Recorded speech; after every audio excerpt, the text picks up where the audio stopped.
प्रमाणमासीत् खलु अस्माकं न प्रमाणं समाप्तं विपर्ययः अपि समाप्तः विकल्पः अपि समाप्तः अस्ति खलु विकल्पः अपि समाप्तः प्रमाणं विपर्ययः विकल्पः इतः परं निद्रा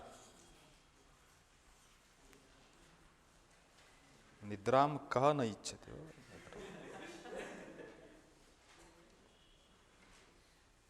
निद्रा समाधिस्थितिः इति अस्ति आत्मा त्वं गिरिजा मतिः सहचराः प्राणाः शरीरं गृहम् इति श्लोके निद्रा समाधिस्थितिः इत्यप्यस्ति अत्र समाधिः नास्ति निद्रा निद्रालो किञ्चित् तथा दृश्यते समाधिस्थ एव दृश्यते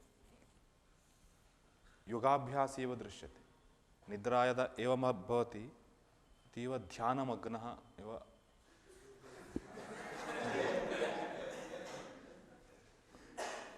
निद्रा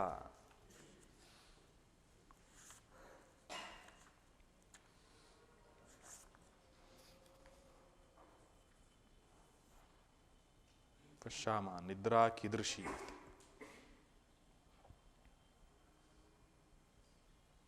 औपनिषद दर्शन दृष्ट्या तो निद्रा नाम काचित् अवस्था अस्ति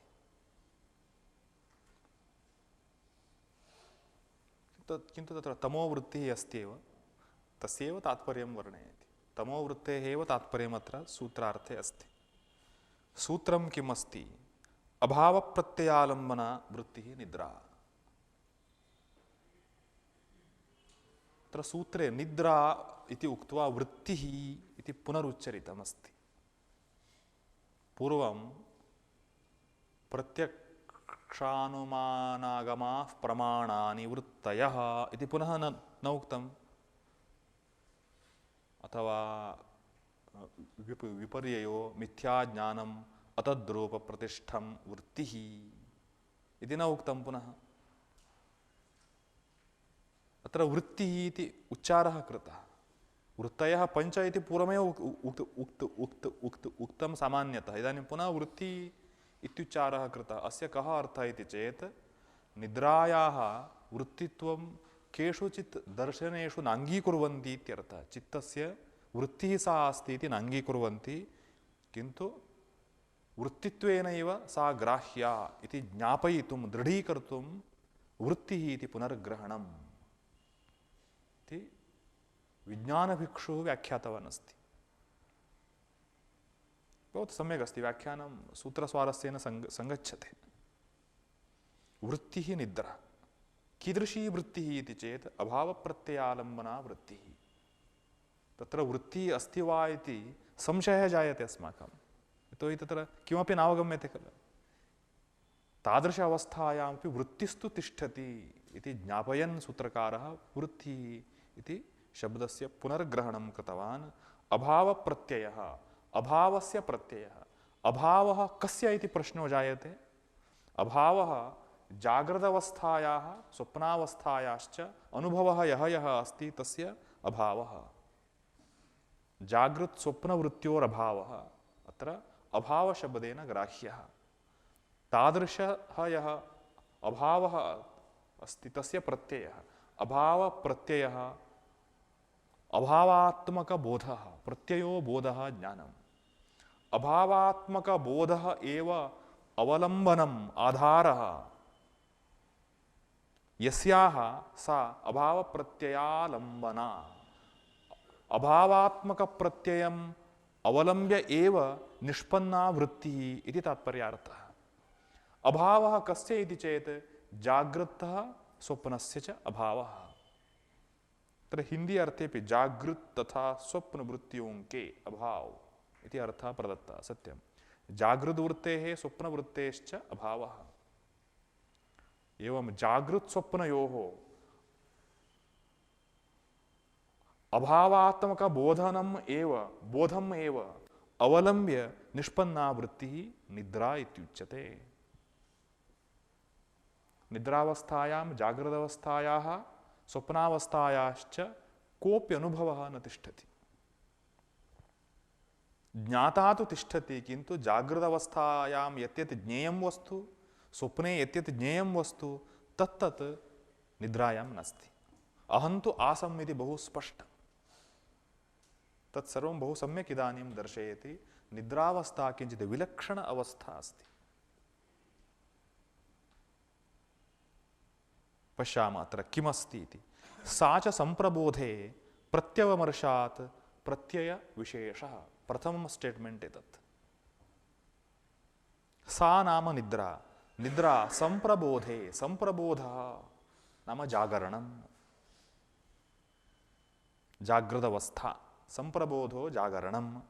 तत्र प्रत्यवमर्शात्, प्रत्यवमर्शः नाम पुनः स्मरणम् इत्यर्थः। स्मरणं, स्मरणार्थे अत्र प्रत्यवमर्शः इत्यस्य प्रयोगः। रिकाल् इति उच्यते आङ्ग्लभाषायां। रिकाल् करणं, पूर्वमनुभूतस्य पुनर्ग्रहणं, तस्य रिकाल् इत्युच्यते। तत् प्रायः स्मरणे एव पर्यवस्यते। पूर्वमनुभूतस्य एव पुनर्ग्रहणं स्मरणं भवति खलु। संस्कारमात्रजन्यं ज्ञानं स्मृतिः इत्युक्तं कैश्चित्। संस्कारमात्रजन्यं ज्ञानमेव तत्। तस्यैव पुनर्ग्रहणं चित्ते सम्भवति। प्रत्यवमर्शः नाम स्मरणं। जागृतावस्थायां प्रत्यवमर्शात् स्मरणात् निद्रा नाम प्रत्यय विशेषः एव अस्ति। प्रत्ययः नाम बोधः, प्रतीतिः। प्रत्ययः प्रतीतिः। निद्रा नाम काचित् प्रतीतिरेव इत्यर्थः। अप्रतीतिः इति न मन्तव्यम्। कथम् इति प्रश्नः जायते। तत् सम्यक् दर्शयति। सुखम् अहम् अस्वाप्सम्, प्रसन्नं मे मनः, प्रज्ञां मे विशारदीकरोति, दुःखम् अहम् अस्वाप्सम्, स्त्यानं मे मनः, भ्रमति अनवस्थितं, गाढं मूढोऽहम् अस्वाप्सम्, गुरूणि मे गात्राणि, क्लान्तं मे चित्तम्, अलसं मुषितम् इव तिष्ठति इति। स खलु अयं प्रबुद्धस्य प्रत्यवमर्शो न स्यात् असति प्रत्ययानुभवे। सम्यक् उक्तवान्। उत्थितस्य अयम् अनुभवः। उत्थितः इत्थमित्थम् आलोचयति। प्रथमं दर्शयति सुखमहम् अस्वाप्सम्। अद्वैतादि दर्शनेऽपि एतदुच्यते।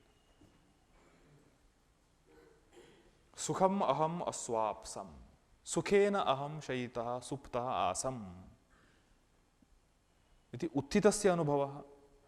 सुखेन अहं शयितः आसम् इति भूतकालिकम् अनुभवं सः इदानीं वर्णयन् अस्ति। तर्हि अनुभवः कोऽपि संवृत्तः स्यात् पूर्वम्। अनुभवः यदि न घटितः तर्हि कथं स्मरणं, कस्य स्मरणं?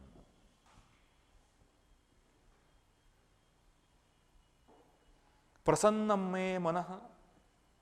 निद्रा यदि सम्यक् जाता अस्ति, सौण्ड् स्लीप् इति आधुनिकाः कथयन्ति। सौण्ड् स्लीप् नाम ग्रुर् इत्येव न अर्थः। कैश्चित् जने सौण्ड् स्लीप् नाम ग्रुर् ग्रुर् इति ध्वनिपूर्वक निद्रा इति। सौण्ड् स्लीप् नाम डीप् स्लीप्। यत्र किमपि न ज्ञायते, बालवत्। बालानां पुरस्तात् नृत्यं क्रियते चेदपि जागृतिः न भवति, तथा डीप् स्लीप् भवति। तदा सहजश्वासप्रक्रिया अपि जायते। अस्माकं तथा न भवति। श्वासः कथं ग्राह्यः इति चेत् उदरात् ग्राह्यः अस्ति, इतः न। तदा किं भवति? अत्र कण्ठस्य नासिकायाश्च यः मध्यभागः अस्ति तत्र वायुस्पर्शः भवति। अयं ध्वनिः।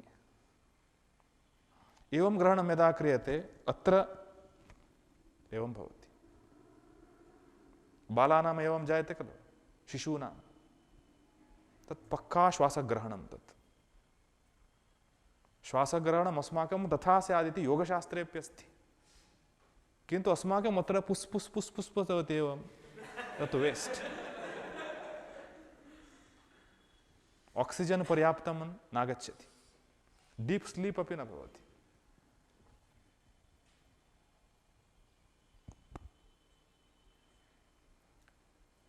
प्रसन्नं मे मनः, निद्रा यदि सम्यक् जाता अस्ति एवमप्यनुभवः प्रसन्नं मे मनः, न प्रसन्नं मे मनः, मम चित्तं प्रसन्नं जातमस्ति।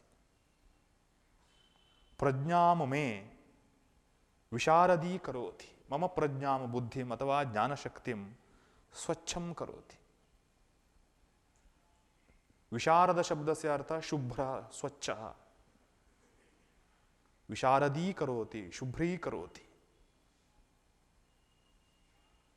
प्रसन्नं मम चित्तं प्रज्ञाशक्तिं सम्यक् शुद्धं करोति, विशारदीकरोति। निद्रा सम्यक् जाता अस्ति चेत् ज्ञानशक्तिरपि सम्यक्, ज्ञानशक्तिर्नाम ग्रहणसामर्थ्यं वर्धते। दुःखम् अहम् अस्वाप्सम्, एवमपि अनुभवः अस्माकम् अस्ति, दुःखम् अहम् अस्वाप्सम्। अहं सुखं विना एव अर्थात् दुःखपूर्वकम् एव शयितवान् सुप्तवान् आसम्, एवम् अपि प्रत्यवमर्शः जायते। निद्रा यदि सम्यक् नास्ति तर्हि इत्थं भवति। ग्रीष्मकाले विद्युत् अपि निर्गता अस्ति चेत् रात्रौ तदा दुःखम् अहमस्वाप्सम् इति प्रत्यवमर्शः जायते। दुःखमहमस्वाप्सम् अथवा मशकपीडा वा एवं कारणान्तरं तत्र बाधकं कारणं किमपि अस्ति चेत् दुःखमहमस्वाप्सम् इति मन्यते। डिस्टर्ब्ड स्लीप् इत्युच्यते। स्त्यानं मे मनः भ्रमत्यनवस्थितम्, स्त्यानं मे मनः, स्त्यानं नाम ज्ञायते वा? स्त्यानं नाम किञ्चित् घनीभूतं तथा न चलति। तथा धूल्यां जलसेकः क्रियते चेत् एवं गोलकं गोलकं भवति खलु, धूली गोलकम् उत्पद्यते, तत् स्त्यानम् इत्युच्यते। तत् किञ्चित् घनीभूतं तथा चलनसामर्थ्यम् इदानीं धूल्यां नास्ति, किञ्चित् स्टिक् जातं, स्त्यानं स्टिक्की। स्त्यानं मे मनः, किमपि नालोचयति, अधिकचिन्तनं मनसि नागच्छति, तदा स्त्यानं मनः, किञ्चित् निरुद्धमिव। स्त्यानं मनः भ्रमति अनवस्थितम्, अनवस्थितं भ्रमति नाम अस्थिरतया भ्रमति, किमपि स्थिरं किमपि नास्ति, एवमप्यनुभवः। गाढ़ं मूढ़ोहम अस्वाप्सम, एवमप्यनुभवः। तत् सौंड स्लीप अस्ति। गाढ़ं मूढ़ोहम, अत्यंत गाढ़तया अहम अज्ञानी आसम, किमपि न ज्ञातं। दशवादने स्विच ऑफ कृतमस्ति, तावस्मृतं शयितः, इदानीं प्रातः 7वादने उत्थितः, मध्ये किं जातम् इत्येव न ज्ञायते। अत्यंत श्रान्तिः अस्ति चेत् एवं कदाचित् स्वापः भवति। अत्यंत श्रान्त्यवस्थायाम्, अन्यथा मध्ये मध्ये किञ्चित् जागरणमपि भवति। गाढ़ं मूढ़ोहम अस्वाप्सम्, गुरूणि मे गात्राणि, एवमप्यनुभवः। मम गात्राणि गुरूणि नाम भारयुक्तानि, गुरु नाम भार, अर्थात् मम अंगानि सम्प्रति भारयुक्तानि सन्ति। सत्यं, झटिति उत्थाय न गच्छति, मूत्रं कर्तुम् उत्थाय गच्छति, तदापि एव मद्यपायवत् किञ्चित् एवं कृत्वा एव गच्छन्ति। भारः अनुभूयते। तदा गुरूणि मे गात्राणि, क्लान्तं मे चित्तं, मम चित्तं क्लान्तमस्ति, श्रान्तमस्ति, क्लान्तं मे चित्तम्।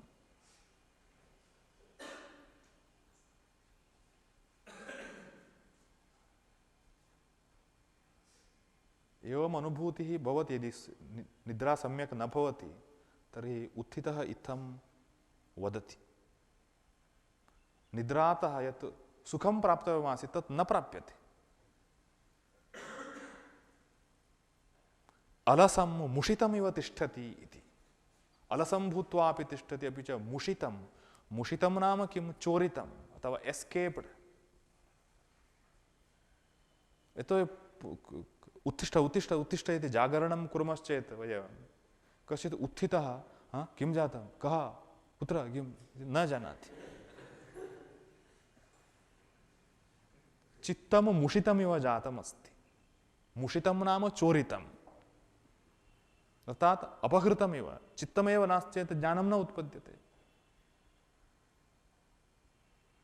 चित्तं मुषितमिव तिष्ठति इति एवम् अनेके अनुभवाः उत्थितस्य भवन्ति, सुप्तस्य न भवन्ति। सुप्तावस्थायां किमपि नास्ति। तर्हि अत्र एवम् अवस्थाः सामान्यतया अस्माभिः ज्ञायन्ते। अत्र जाग्रत्, अत्र स्वप्नः, अत्र सुषुप्ति। जाग्रत्, स्वप्नः, सुषुप्ति। सुषुप्तिरेव निद्रा इत्युच्यते। निद्रा अन्या, स्वप्नः अन्यः। लोकव्यवहारे एवमुच्यते निद्रायां मया स्वप्नः दृष्टः इति। निद्रायां स्वप्नः दृष्टो न भवति। निद्रावस्था भिन्ना, स्वप्नावस्था भिन्ना।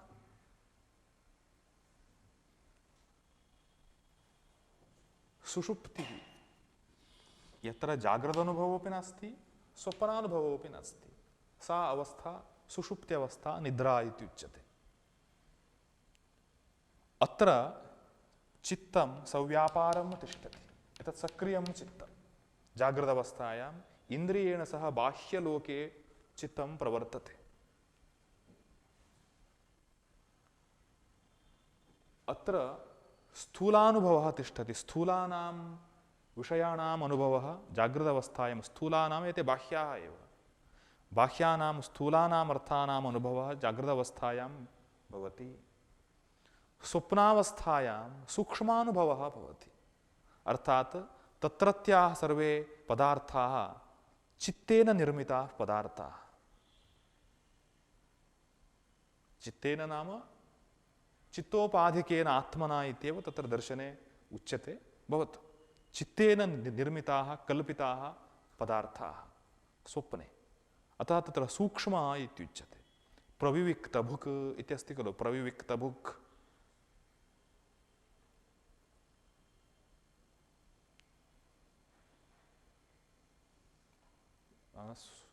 स्वप्नस्थानो अन्तः प्रज्ञः सप्तांगः एकोनविंशति मुखः प्रविविक्तभुक्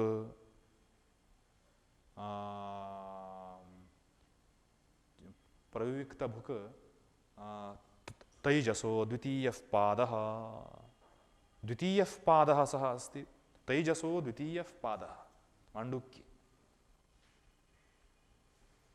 स्वप्ने तथानुभवः अर्थात् तत्र यत् निर्मितमस्ति तत्सर्वं स्वचित्तकल्पितम्। चित्तेन कल्पितं नाम चित्तेन निष्पादितम्। किन्तु स्वप्ने चित्तेन निष्पादितं विषयं द्रष्टुं कर्तुम् अथवा अनुभवितुं तत्र पुरुषः ज्ञानेन तिष्ठति। द्रष्टृत्वेन तिष्ठत्येव सः। यतोहि स्वप्नः मया दृष्टः इत्यनुभवति। द्रष्टा तु तिष्ठति। किन्तु स्वप्नावस्था अत्र सुषुप्त्यवस्थायां किमपि न जानाति पुरुषः। यतोहि तत्र तमोवृत्तिः एव पूर्णतया तिष्ठति। तमोवृत्तिं विना अपरा वृत्तिर्नास्ति। तमोवृत्त्यात्मना चित्तवृत्तिः तत्र तिष्ठति। तमसः किं कार्यमिति चेत् आवरणमेव कार्यं। ज्ञानस्य निरोधः एव तमसः कार्यम्। अपि च अत्र किम् अस्ति? अत्र चित्तं सव्यापारमस्ति। अत्रापि सव्यापारं चित्तम्। अत्र लीनं चित्तम्। चित्तस्य इत्यत्र कार्यमस्ति। चित्तस्य कार्यात्मकता एव पूर्णतया लीना। चित्तस्य लयः इत्युच्यते। चित्तस्य तात्कालिकः लयः सुषुप्त्यवस्थायां भवति। तस्मात् तत्र दृश्यं न उत्पद्यते। दृश्यं न उत्पद्यते इति कारणात् तत्र पुरुषः किमपि न जानाति। अतः अभावप्रत्ययालम्बना इत्यत्र अभावः कस्य इति चेत् जागृदृश्यस्य स्वप्नदृश्यस्य च इति उक्तवान्। दृश्यं तत्र किमपि नास्ति, अपि च जागृत् स्वप्नयोः स्मरणमपि अत्र नास्ति। स्मरणं भवतु दर्शनं भवतु निश्चयः संशयः इत्यादयः काश्चन वृत्तयः ताः चित्ते सति सम्भवन्ति, चित्ते लीने असम्भवः। चित्तमेव अत्र नास्ति, अर्थात् सवृत्तिकं चित्तं नास्ति। सवृत्तिकम् इत्यपेक्षया तत् किं वक्तव्यं, योगशास्त्रदृष्ट्या ज्ञान विषयीभूत दृश्यात्मकं चित्तं नास्ति इति। यथा जागृतावस्थायां स्वप्ने च तिष्ठति, चित्तं तु अस्ति इत्यर्थः। यतो हि वृत्तिः इत्युच्यते खलु, वृत्तिरस्ति नाम चित्तमस्ति, किन्तु चित्तं तमोवृत्त्याकारेण अस्ति। तमोवृत्त्याकारेण चित्तं तिष्ठति। चित्तं न तिष्ठति इति किमर्थं न वक्तव्यं? किमर्थं न वक्तव्यमिति चेत् आरम्भतः उक्तवान्, यदि चित्तं तत्र नास्ति इत्युच्यते तर्हि उत्थितस्य पूर्वानुभवस्मरणं कथम् उपपद्यते? एवं प्रश्नः भवति, अस्य उत्तरमपि न भवति। तदा चित्तं तत्र आसीदिति वक्तव्यं। तर्हि चित्तं किमाकारकमासीत् इति चेत् तमोवृत्त्याकारकमासीत्, अर्थात् अज्ञानमेव तत्र वृत्तेः आकारः। तस्मात् यथा चित्तं तथा पुरुषः खलु। यथा चित्तं तथा पुरुषः। चित्तं कीदृशं? तमोवृत्त्याकारकं चित्तं। तर्हि तमोवृत्त्याकारोपाधिकः पुरुषः इत्यपि भवति। तमोवृत्त्योपाधिकः तमो वृत्त्युपाधिकः पुरुषः कीदृशः स्यात्? किमपि न जानाति सः।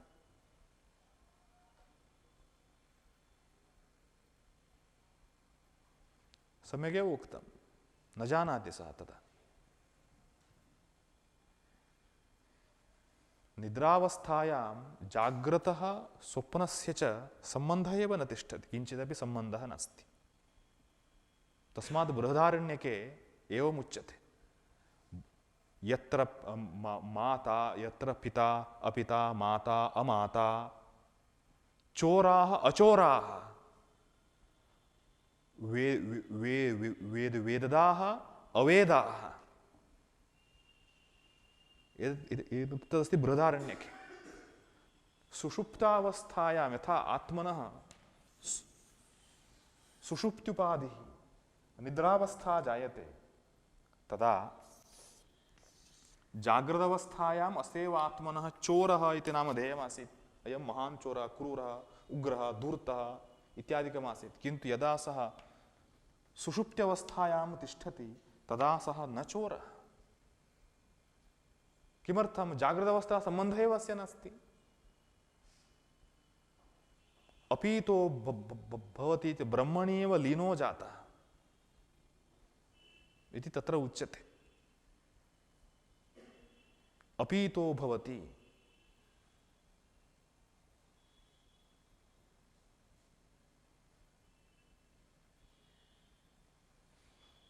अपि च पिता माता भ्राता इत्यादयः सम्बन्धाः ये सन्ति तेपि केवलं जागृतावस्थायां स्वप्ने एव। यदि ताम् अवस्थाम् अतिक्रम्य आत्मा तिष्ठति तदा जागृतावस्थाकाः सम्बन्धाः कल्पयितुं न शक्याः सुषुप्त्यावस्थायाम्। अवस्थायाः एव परस्परं भिन्नत्वात्। एवं बृहदारण्यके अस्ति। तत्र चोरः चोरत्वेन गणयितुं न शक्यः।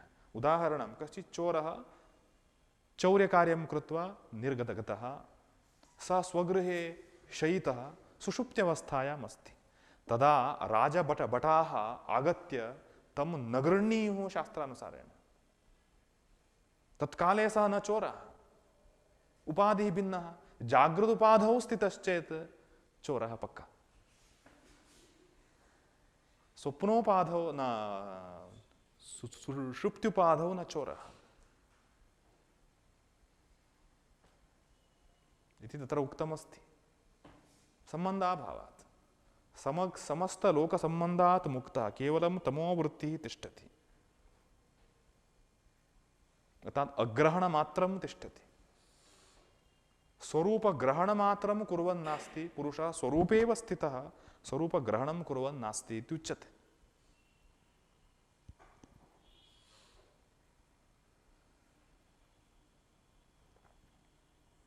स्वप्नः जाग्रदवस्थायाः एव रूपान्तरम् अस्ति, अन्यत् तत् किमपि नास्ति। स्वप्नः जाग्रदवस्थायाः अन्यद् रूपम्। स्वप्नस्य निर्माणं कर्मक्षयानुसारं भवति।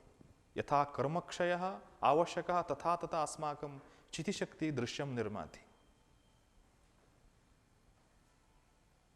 यथा अस्माकं गर्भप्रवेशात्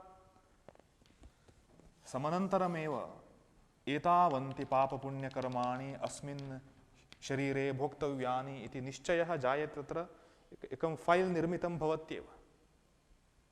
इदानीं तेषां प्रारब्धानां घटना जीवनम् एतत् प्रारब्धम् इत्युच्यते, फैल् मध्ये स्थितं कर्म। तर्हि एषः 75 इयर् पर्यन्तम् एतानि कर्माणि अनुभवन् तिष्ठति एतेन शरीरेण। अत्र घटना भवति नाम कर्मः क्षीयते इत्यर्थः। घटना या काचित् भवति चेत् कर्मः क्षीणः। यथा टार्च लाइट क्रियते चेत् बैटरी क्षीणं भवति इतिवत्। घटना भवति कर्म क्षीयते। एतत् कर्मक्षयार्थमेव एतत् शरीरप्राप्तिः अपि अस्ति। पूर्वानुभूत पूर्वं कृतस्य कर्मणः अनुभवार्थम् इदं शरीरम्, इदानीं कृतस्य कर्मणः अनुभवार्थम् इदं शरीरं नास्त्येव। अत्र अस्माभिरनुभूयमानानि कर्माणि अथवा अनुभवाः सुखं दुःखं वा तत् पूर्वानुभवस्य एव फलम्। इदानीं यत् क्रियते तत् परम् आगमिष्यति। परवर्तिनी भूमिका यदि सम्यक् आवश्यकी इति इच्छा अस्ति तर्हि सम्प्रति सम्यक् कर्तव्यम्। केचित् जनाः पृच्छन्ति सम्प्रति कृतस्य पूजाकार्यस्य फलं सम्प्रति नास्ति चेत् किमर्थं कर्तव्यं तत् इति पृच्छन्ति। किमर्थं कर्तव्यम्? अग्रिमभूमिका सम्यक् आवश्यकी वा न वा? आवश्यकी चेत् करोतु।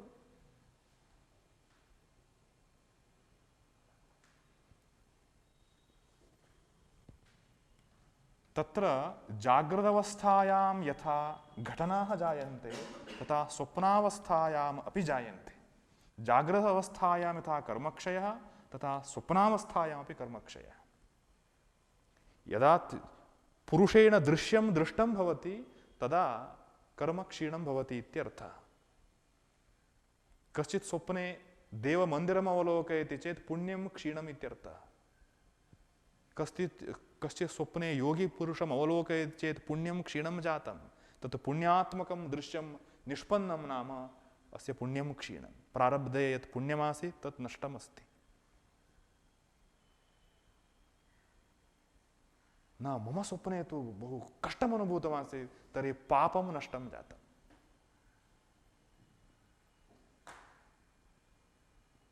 यत् कष्टम् अनुभूयते तत् पापफलं, यत् सुखम् अनुभूयते तत् पुण्यफलं। फलं नाम तस्य इफेक्ट्। तर्हि स्वप्ने कथं दृश्यम् उत्पद्यते इति चेत् स्वप्ने अस्माकं चितिशक्तिर्नाम चैतन्यं चित्तेन साकं मिलितं सत् सर्वं स्वयं निर्माति। यथा जाग्रदवस्थायां यथा सृष्टिर्वर्णिता अस्ति।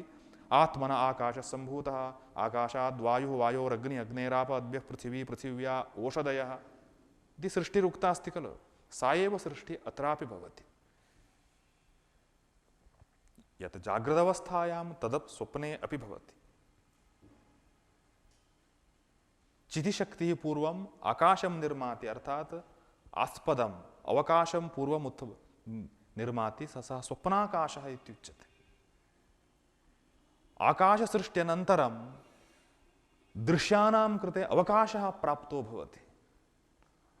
यदि अवकाश एव नास्ति तर्हि घटना न भवति। घटनार्थम् अवकाशः पूर्वं स्यात्। आकाशोऽपि सृष्टः, पश्यन्तु, आकाशोऽपि निर्मितः। आकाशः अस्ति इति यदुच्यते अस्माभिः, सोऽपि निर्मितः इत्युच्यते शास्त्रः, सृष्टपदार्थः। तर्हि आत्मनः अस्तित्वे आकाशस्यापि आवश्यकता नास्ति इत्यर्थः।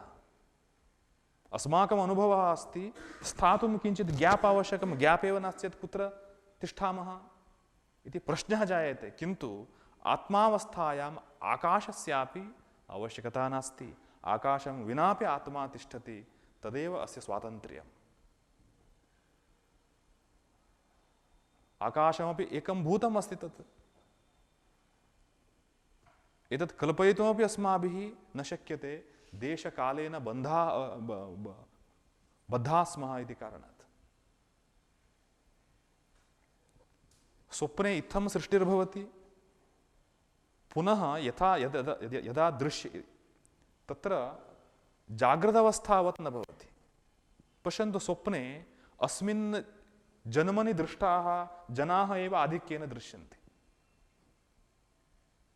वस्तुतः पूर्वकर्मणः एव अनुभूतिः स्वप्नः। किन्तु अस्मिन् जन्मनि दृष्टाः जनाः एव आधिक्येन दृश्यन्ते। तत्र किं कारणमिति चेत्, तत्र कर्मक्षय आनुकूल्यं यथा स्यात् तथा दृश्यनिर्माणं भवति। उदाहरणं,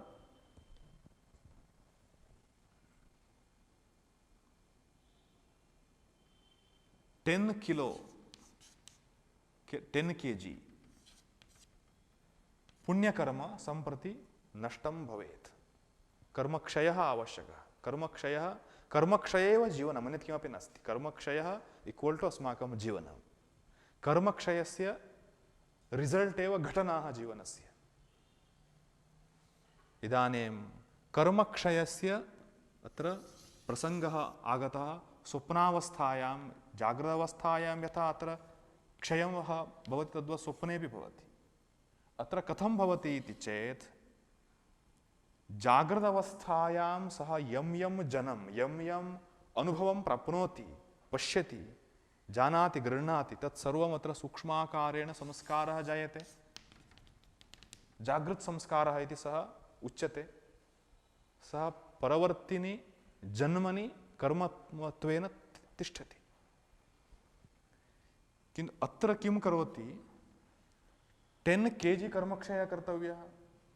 तर्हि चितिशक्तिः किं करोति, 10 kg कर्मक्षयार्थं कीदृशं दृश्यम् आवश्यकम् इति क्याल्कुलेशन् कृत्वा तादृशं दृश्यं निर्माति। तत् दृश्यस्य निर्माणे, तस्य दृश्यस्य निर्माणे यदि तादृशं दृश्यं जागृत संस्कारकोशे प्राप्यते, तर्हि जागृत कोशतः एव डैरेक्ट् कॉपी पेस्ट करोति। 10 kg पुण्यक्षयः आवश्यकः।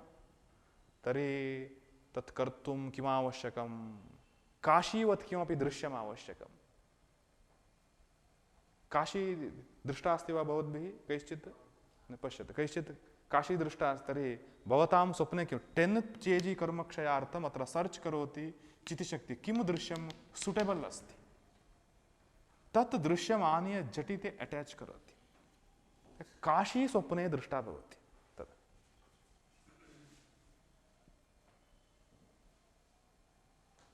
कथमिति अस्माकम् आश्चर्यम्। अस्माभिः इत्थमस्तु इति सङ्कल्पस्तु न कृतः शयनात् पूर्वं, तथापि तादृशं दृश्यं दृष्टं भवति। यदि जागृत कोशे युक्तं दृश्यं नास्ति, जागृत संस्कारे, अत्र बाल्यकालादर्जित संस्कारे, संस्कारकोशे यदि युक्तं दृश्यं नास्ति, तर्हि किं भवति, सुषुम्नानाड्याम् अन्यत् अपि एकं फाइल् अस्ति, तत्र अनेकजन्मार्जित सर्वजन्मार्जितकर्मसङ्ग्रहः तत्र अस्ति। सुषुम्नानाड्यां तत्र गच्छति, तत्र यत्किञ्चित् दृश्यम् आनीय अटैच् करोति। तदा स्वप्ने अस्माभिः मध्ये मध्ये दृश्यते, अस्मिन् जन्मनि अदृष्टं स्थलम अदृष्ट प्रदेशः अदृष्टो जनो वा दृष्टो भवति। तर्हि कदाचित् जन्मनि सः दृष्टः न अस्मिन् जन्मनि। एवं वर्ल्ड फाइल मध्ये गत्वा ततः कॉपी पेस्ट कृत्वा आनीय स्थापयति। एतद् दृश्यम् अस्मिन् जन्मनि अस्माकं स्मरणकोशे नास्ति।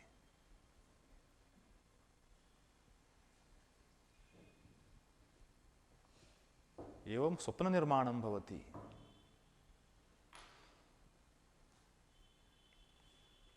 बहु सम्यक् अस्ति। निद्रा स्वप्नः इत्यादि निरूपणं बहु सम्यक् अस्ति। अत्र तावत् विवरणं किमपि नास्ति। तथा आवश्यकता इदानीं स्वप्नादीनाम् आवश्यकता तु अत्र नास्त्येव। किन्तु जाग्रदवस्थायाः स्वप्नावस्थायाः किमपि पार्थक्यं नास्ति।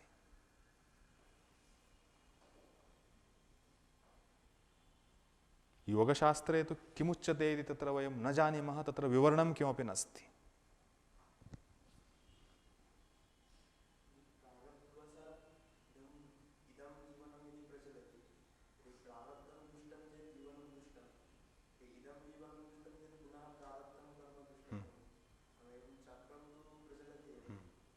प्रचलति एव पक्का।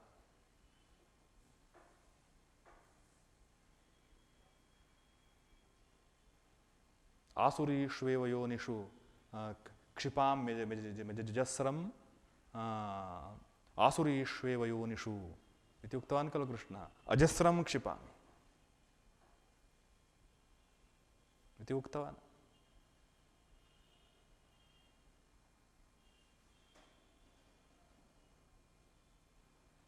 एवमेव भवति। एकेन प्रश्नेन सर्वं समाहितं भवति। जगति कार्यकारणभावः अङ्गीक्रियते वा न वा इति। कार्यकारणभावः अङ्गीकर्तव्यो भवति। नाङ्गीक्रियते चेत् येन केनचित् कारणेन यत्किञ्चित् उत्पन्नं भवति इति असामञ्जस्यं स्वीकरणीयं भवति। तदा भवान् इदानीं किमर्थं प्रधानमन्त्री नास्ति इति प्रश्नः दुरुत्तरः स्यात्। कारणं विनापि कार्यं जायते इत्युच्यते। सर्वमेव कार्यं कारणनियन्त्रितम् इति स्वीकारे स्वातन्त्र्यस्य कुत्र अवकाशः? अवकाशः अस्ति वा? अपि च मूर्खतयापि यत्किञ्चित् लोके न सम्भवति। सम्भवति वा? अरे सर्वं कार्यं कारणनियन्त्रितम्।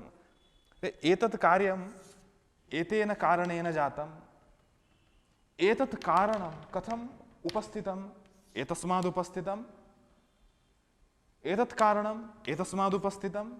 सर्वमेव कारणेन नियन्त्रितं सत् कार्यं दृश्यते चेत् स्वातन्त्र्यस्य कुत्र अवकाशः? सर्वं कारणपूर्वकमेव भवति। No doubt. प्रकृतेः क्रियमाणानि गुणैः कर्माणि सर्वशः पक्का अस्ति तत्। व्यवस्थया एव तद् भवति। किन्तु अहं करोमि इति वृथाभिमानः अयम्। आलोचयन्तु। अभिमानः यत्र कल्प्यते तत्र अहं करोमि इति भवति। तत्र यद् नास्ति तर्हि न क्रियते अस्माभिः। सांख्यशास्त्रदृष्ट्या योगशास्त्रदृष्ट्या अद्वैतादिशास्त्रदृष्ट्यापि इत्थमेव भवति। अन्नं यदस्माभिर्भुक्तमस्ति अन्नमत्र पच्यते। यत् अन्नं पच्यते जीर्णं भवति तत् जीर्णं मया कृतम् इत्यनुभवः अस्माकमस्ति वा? नास्ति। स्वयमेव कार्यं चलति। एतत् रक्तस्य चलनं यदस्ति तत् मया क्रियते इत्यस्ति वा? अहं करोमि इति कर्तृत्वबुद्धिर्नास्ति तत्र। इदानीम् अन्यं पक्षमालोचयन्तु। श्रवणं दर्शनं भोजनम् इत्यादि कार्यमिदस्ति तत्र अहं करोमि इत्यस्ति खलु। अहं शृणोमि, अहं पश्यामि, खादामि। कर्तृत्वबुद्धिस्तु बहु स्पष्टतया अस्ति। तर्हि मम कर्तृत्वम् अस्ति वा न वा? मम कर्तृत्वबुद्धिप्रवेशं विना कार्यं लोके भवति वा न वा इति अस्माकम् इदानीं संशयः। अहं शृणोमि चेत् एतत् श्रोतुं शक्यम्। अहं न शृणोमि चेत् श्रोतुं न शक्यम्। अहं खादामि चेत् एतद् गच्छति, न खादामि चेत् न गच्छति इत्याद्यवस्थायां कर्तृत्वम् अस्माकं बहु स्फुटम्। रक्तचालनं हृदयस्पन्दनं जीर्णकार्यम् ईदृशम् यत् कार्यमस्ति तत्र कर्तृत्वप्रवेशः एव नास्ति। तस्मात् एतद् ज्ञापनार्थं भगवान् एकं हिण्ट् प्रदत्तवान् अस्ति मध्ये श्वासकार्यम् इति। प्रकृतेः रहस्यमेतत्। एतत् श्वासकार्यं यदस्ति एतत् यदा वैद्यः चिकित्साकाले परीक्षाकाले कथयति किञ्चित् दीर्घश्वासं गृह्णातु, तदा रोगी एवम् आरभते। तर्हि श्वासः केन स्वीक्रियमाणः अस्ति, केन सः त्यज्यमानः च, मया स्वीक्रियते, मया गृह्यते,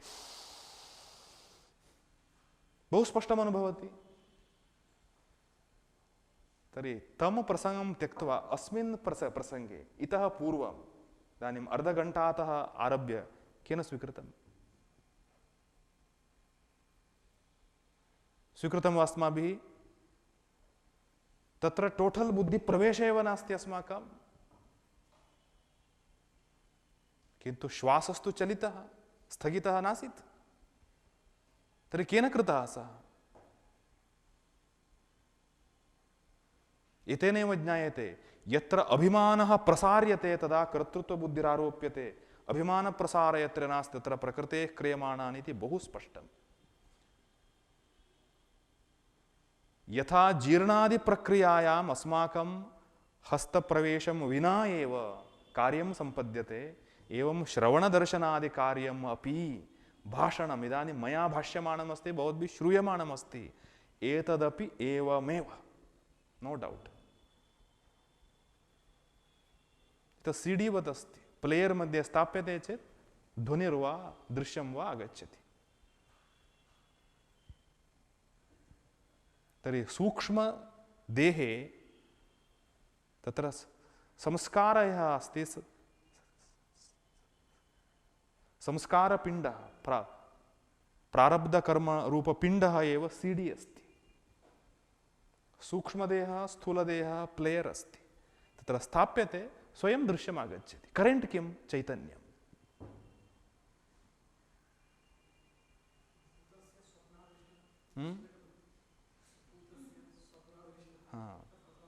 अरे संस्कारस्य फलं दृश्यं नाम कदाचित् दृष्टं।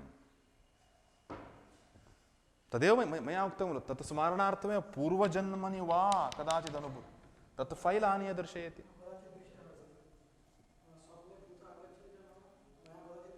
सत्यम् इत्येव अर्थः।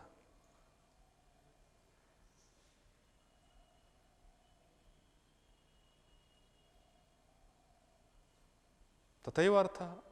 अरे अज्ञातं स्थलं भवान् पश्यति चेत्, अस्मिन् जन्मनि अज्ञातं प्रदेशं स्वप्ने पश्यति चेत्, अस्मिन् जन्मनि अदृष्टं भूतं न पश्यति इति कथम्?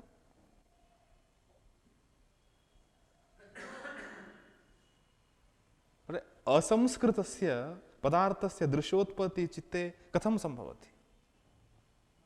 कदाचित् जन्मनि तत् संस्कृतमासीत्, संस्कारात्मना प्रविष्टमस्ति, अन्यथा दृश्यनिर्माणं न सम्भवति।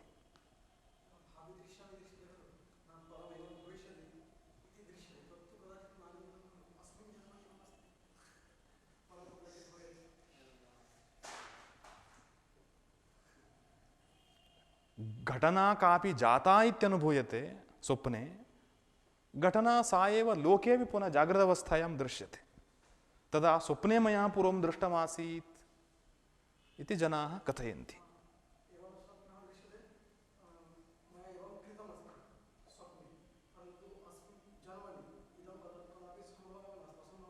हाँ, तदेव मया उक्तम् इदानीं।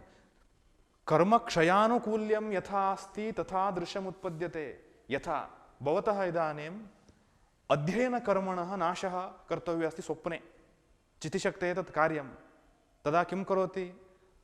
तदा तत् तादृशकर्मणः नाशार्थं भवता अस्मिन् जन्मनि यः अध्यापकः दृष्टः अस्ति, यः प्रैमरी स्कूल्तः, तत् दृश्यं सुटेबल् नास्ति। तदा किं करोति भवान् मोदिनं दृष्टवान् खलु नरेन्द्रमोदिनं दृष्टवान् तत् दृश्यं बहु सुटेबल् भवति तदा भवतः यत् तत्र स्वप्नघटनायां चितिशक्तिः नरेन्द्रमोदिनम् आनयति अत्र नरेन्द्रमोदी ग्रन्थं गृहीत्वा पाठयति तेन कर्मक्षयः कर्मक्षयस्य आनुकूल्यं यथा तथा दृश्यपरिकल्पना स्वप्ने तस्मात् फाल्तु दृश्यम् इव दृश्यते अस्माकं दृष्ट्या चितिशक्तिदृष्ट्या न तथा चितिशक्तेः जिम्मेदारी अस्ति कर्मक्षयः तस्मात् स्वप्ने जातस्य वृत्तस्य पापं पुण्यमिति नास्ति जाग्रदवस्थायां कृते पापं पुण्यमिति गणना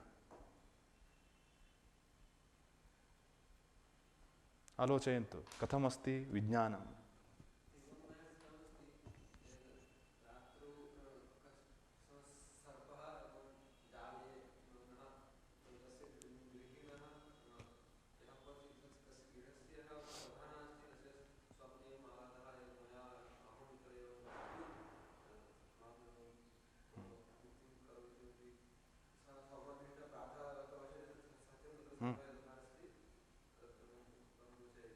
पश्यतु अपवादः यः अस्ति अपवादेन नियमः कर्तुं न शक्यते लोके अपवादेन नियमः कर्तुं न शक्यते इति अस्य प्रथमम् उत्तरं द्वितीयं किमस्ति महापुरुषाः देवताः ते सूक्ष्माकाराः सन्ति ते स्वकार्यं साधयितुम् अस्माकं स्वप्न अवस्थायाम् इन्फ्लुयेन्स् कुर्वन्ति तेषां तत् सामर्थ्यं तथा कृत्वा सा आत्मानं जागरयन्ति एवम् अस्मि अहम् अस्मिन् स्थाने खननं कुर्वन्तु मम मूर्तिः लभ्यते इति कालिकादेवी स्वप्ने स्मारयेत् एतत् सर्वमपि एक्स्ट्रार्डिनरी केस् स्वीकृत्य सामान्यस्तरे नियमः कल्पयितुं न शक्यः अपवादः इत्युच्यते अतएव तस्मात् स्वप्नः नाम सो क्लियर् तत्र डौट् किमपि नास्ति स्वप्ने यत् दृश्यमस्ति तत् केवलं तत् तुल्यमासीत् तत् सदृशमासीत् तत् इत्येव अर्थः तस्मात् स्वप्नः सूचकः स्यात् इति शङ्कराचार्यभाष्ये स्वप्नः सूचकः भवितुम् अर्हति किन्तु 99.9% स्वप्नाः परममिथ्या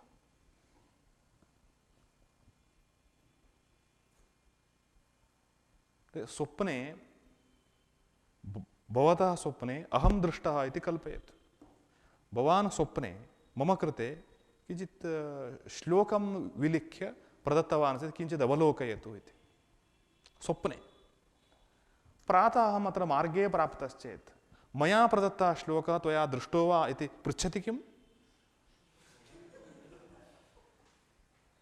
स्वयमेव भवान् जानाति सः स्वप्ने समाप्तः अस्ति तद् मिथ्या इति स्वयमनुभवः अस्माकं स्वप्नः परममिथ्या नो डौट् किन्तु केचित् महापुरुषाः स्वप्नेपि मन्त्रदीक्षादिकं कुर्वन्ति भक्तेभ्यः कृते भक्तेभ्यः स्वप्नेपि दीक्षा भवति कश्चित् श्रीरामकृष्ण समीपम् आगत्य वदति भवान् मम स्वप्ने दृष्टः कञ्चित् मन्त्रमपि प्रदत्तवान् इति कथयति सः रामकृष्णः कश्चित् महात्मा इति ग्रहीतुम् अस्य सामर्थ्यं नासीत् तस्य सामर्थ्यं नास्ति इति रामकृष्णोऽपि जानाति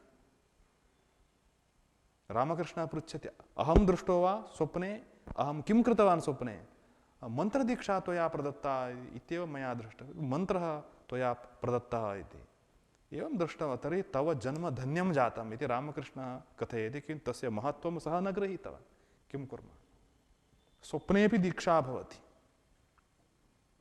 यथा जागृत् तथा स्वप्नः अवस्थाद्वयमपि दृश्यम् इत्युच्यते पुरुषं प्रति दृश्यं यत् दृश्यं तत्तन्न मिथ्या इति दृश्यत्वमेव मिथ्यात्वस्य हेतुः दर्शनशास्त्रे यत् दृश्यं तन्न मिथ्या भवति वेदान्ते स्वप्नावस्थायाकं दृश्यम् अल्पकालिकम् इव दृश्यते अस्माभिः जागृतावस्थाकं दृश्यं दीर्घकालिकं दृश्यते तावदेव नो कनेक्षन् स्वप्ने यथा दृश्यते, कश्चित् आगच्छति जलपानं करोति, कश्चित् कुक्कुरः आगच्छति धावति, एवं किमपि किमपि किमपि फाल्तु फाल्तु दृश्यते स्वप्ने। स्वप्न नाम तावता फाल्तु इति न मन्तव्यं, जागृतावस्थायाम् अपि एतदेव भवति। सर्वं फाल्तु एव अत्र भवति।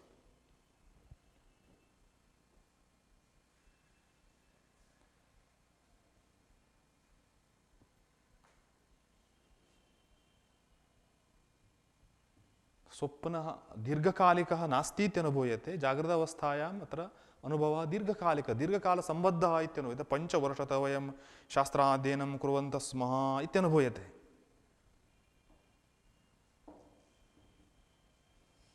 केवलं कालस्य दैर्घ्यात् मोहो न कर्तव्यः।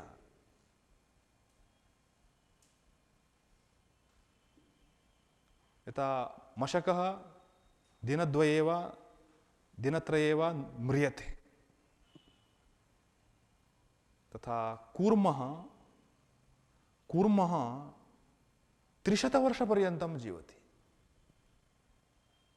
तदा कश्चित् पक्षी वर्षद्वयं वा वर्षत्रयं वा यः मैक्सिमम् जीवेत्, सः पक्षी चिन्तयति मशकस्तु अयं नश्वरः, कूर्मः नाम सः शाश्वतः ब्रह्म इति कल्पयति। तत् दैर्घ्यमपि यः पश्यति सः जानाति अस्यापि अन्तः इति कश्चिदस्ति।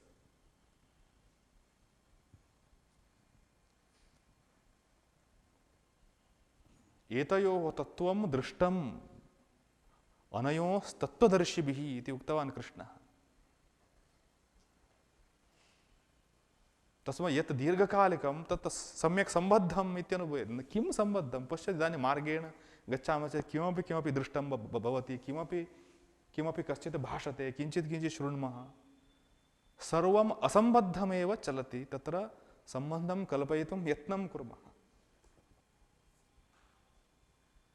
एतावदेव अत्र अस्ति। स्वप्ने निद्रावस्थायाम् अभावस्य अनुभवः पुरुषस्य अस्ति इत्यर्थः। अनुभवः अस्ति नाम तत्र चित्तवृत्तिरस्ति। चित्तवृत्तिः तमो वृत्तिः, तमो गुणात्मिका वृत्तिः। सत्त्वगुणस्य किञ्चिदपि स्पर्शो नास्ति इति कारणात् कापि प्रतीतिः तत्र नास्ति। सत्त्वस्य किञ्चिद्वा स्पर्शः अस्ति चेत् प्रतीतिस्तिष्ठति। स खलु अयं प्रबुद्धस्य प्रत्ययमर्शो न स्यात् असति प्रत्ययानुभवे, तदाश्रिताः स्मृतयश्च तद्विषयाः न स्युः सत्यं। प्रत्ययानुभवः यदि नास्ति तर्हि तादृशस्मृतयः अपि न स्युः। उत्थितस्य तु स्मृतिर्भवति। तस्मात् प्रत्यय विशेषः निद्रा। निद्रा नाम काचित् विलक्षणा प्रतीतिः एव। सर्वशून्यम् इति न मन्तव्यम् इत्यर्थः। सर्वशून्यता अवस्था अत्र नास्ति। सा च समाधौ इतरप्रत्ययवत् निरोद्धव्या इति। तस्मात् वृत्तौ उल्लिखिता अस्ति निद्रा, इतरप्रत्ययवत् सा अपि निरोद्धव्या समाध्यवस्थाया। ध्यानारम्भं कुर्मश्चेत् पूर्वं भवति निद्रा। जपं कुर्वन्तु निद्रा भवति, ध्यानं कुर्वन्तु निद्रा भवति। यत्र कुत्रचित् मनसः किञ्चित् कान्सन्ट्रेशन् आरभ्यते चेत् निद्रा आरभ्यते।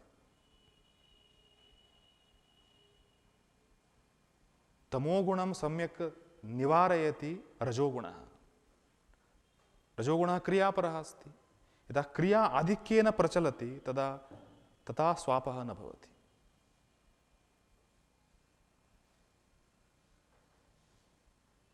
निद्रा भवति, झटिति एव निद्रा भवति। निद्रा न स्यात् समाध्यवस्थायां। तस्मात् समाधिर्नाम जागृत् स्वप्नः सुषुप्ति इति अवस्थात्रयतः भिन्ना काचिदवस्था समाधि। न जागृत्, न स्वप्नः, न सुषुप्ति। शुद्ध समाधि, पारमार्थिक समाधि अवस्थात्रयात् भिन्ना एव अस्ति। सर्ववृत्तीनां निरोधः। तद् न जागृतवृत्तिः, न स्वप्नवृत्तिः, न सुषुप्तिवृत्तिः, निद्रावृत्तिः।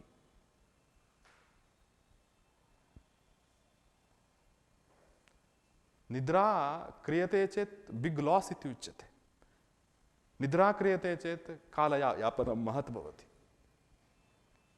एवं वैद्यकीयशास्त्रे उच्यते 6 घण्टापर्यन्तं स्वापः कर्तव्यः, मिनिमम् स्वापः इत्यादि किमपि किमपि उच्यते। एतत् सर्वमेव अस्माकं शारीरिकश्रमं मानसिकश्रमं मुख्यतया आश्रित्य भवति।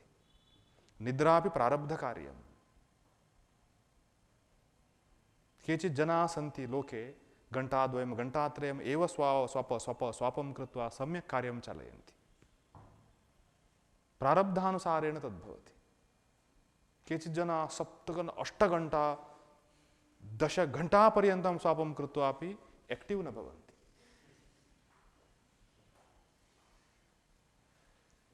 श्रीधरस्वामिभिः घण्टाद्वयं स्वापः कृतः आसीत् साधनकाले।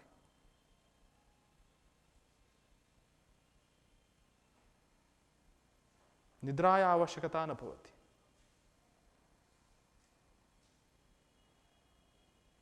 निद्रा चित्तश्रमः इन्द्रियश्रमः भवति चेत् निद्रायाः आवश्यकता भवति। निद्रायां वस्तुतः किं भवति? निद्रायाम् इन्द्रियस्य चित्तस्य च डीएक्टिवेशन् भवति। डीएक्टिवेशन् भूत्वा यदा तिष्ठति दीर्घकालं यावत्, तदनन्तरम् एक्टिवेशन् यदा क्रियते अस्माभिः तदा किञ्चित् फ्रेश्नेस् अनुभूयते। तत् डीएक्टिवेशन् फलं फ्रेश्नेस्। डीएक्टिवेट् कर्तुम् उपायः कः इति चेत् स्वापः इति अस्माभिर्गृहीतम्। एतत् कीदृशमस्ति? चाक्लेट् दीयते चेत् शिशुः मन्यते एतत् एवं कृत्वा एव ओपन् करणीयम् इति। न, मार्गान्तरमपि अस्ति तस्य। एवं चित्तस्य इन्द्रियस्य च डीएक्टिवेशन् कर्तुम् उपायान्तरमस्ति यत् योगसाधकानाम् अस्ति अद्यापि। तेषाम् ईदृशस्वापस्य आवश्यकता न भवति।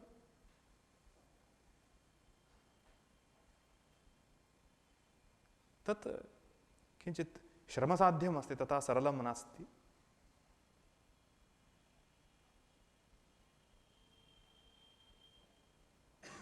तस्मात् साधकानां कृते कृष्णेन उक्तं युक्ताहारविहारस्य युक्तचेष्टस्य कर्मसु युक्तस्वप्नावबोधस्य योगो भवति दुःखः। युक्ततया एव सः स्वापं कुर्यात्, जागरणं च कुर्यात्। युक्तस्वप्नावबोधः, युक्तमात्रया स्वापः, युक्तकाले स्वापः, युक्तकाले उत्थानं। युक्तस्वप्न अवबोधः द्वौपि यस्य अस्ति सः युक्तस्वप्नावबोधः। एवम् उक्तम्। अस्तु।